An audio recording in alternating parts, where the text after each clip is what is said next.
So we're going to talk a little bit about reliability and validity in our classroom assessments. Reliability refers to the extent that the assessments or the assessment is consistent.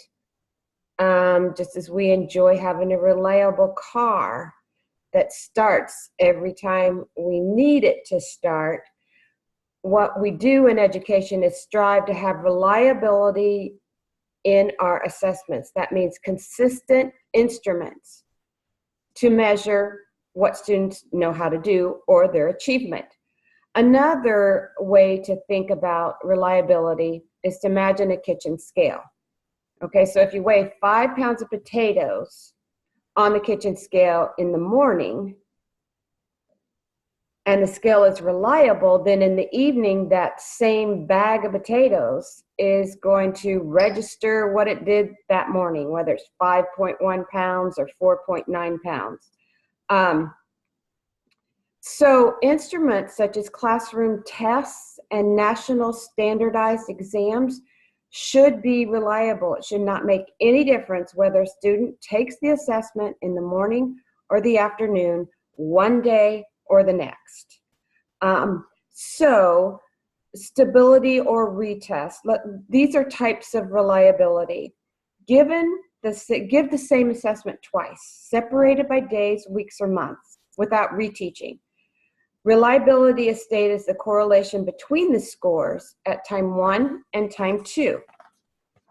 All right, there's also an alternative form. So you could create 2 forms of the same test. You vary the items slightly. The reliability is stated as a correlation between scores of test 1 and test 2. Or there's internal consistency. So you would compare one half of the test to the other half of the test, or use methods such as other reliability formulas to do that, which we don't do.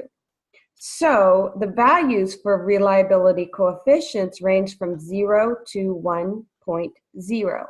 A coefficient of 0 means there's no reliable. The test is not reliable. And 1.0 means perfect. Since all tests have some error in them, reliability coefficients never at 1.0. Usually they say if it's above 0.80, then the test is reliable. So that's reliability, consistency in the test scores. So validity refers to the accuracy of the assessment, whether or not it measures what it's supposed to measure. Even if a test is reliable, it may not provide a valid measure. So imagine the bathroom scale, okay, consistently tells you weigh 130 pounds. The reliability consistency of that scale is very good because you get on it every day, 130, 130, 130. But if it's not accurate or valid, then it is not good at all, because if you actually weigh 145 but it consistently is telling you that you weigh 130, then your scale is not valid. So since teachers and parents and school districts make decisions about students based on assessments such as grades, promotions, and graduation, the validity inferred from the assessment is essential, even really more crucial than reliability. Also, if a test is valid, it's almost always reliable. So in validity, we look at the content. Does the content match the instructional objectives? Here's an example. A semester or quarter exam that only includes content covered during the last 6 weeks is not a valid measure of the course overall objectives. A criterion, the extent to which the scores on the test are in agreement with or predict concurrent validity or predict an external criterion. For instance, if the end of the year math tests in 4th grade correlate highly with a statewide math test, they would have a high concurrent validity. All right. And then the last one is construct. The extent to which an assessment corresponds to other variables as predicted by some rationale or theory.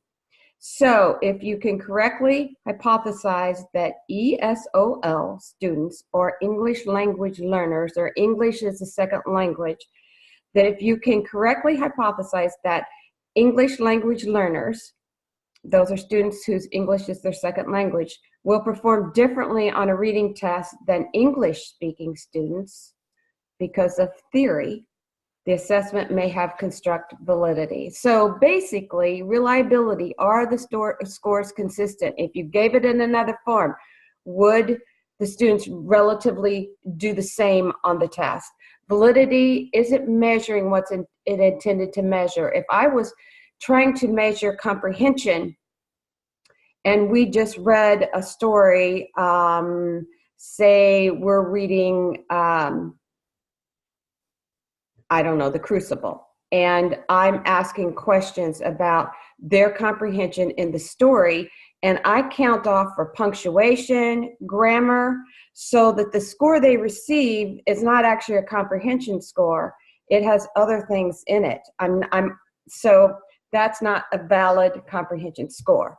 So I hope this clears it up about validity and reliability, because it's important as classroom teachers that we look at that and we are able to explain to parents that if it's 80 or above, 80% or above, then it's a good test to give. And I'm going to end the meeting and stop the recording.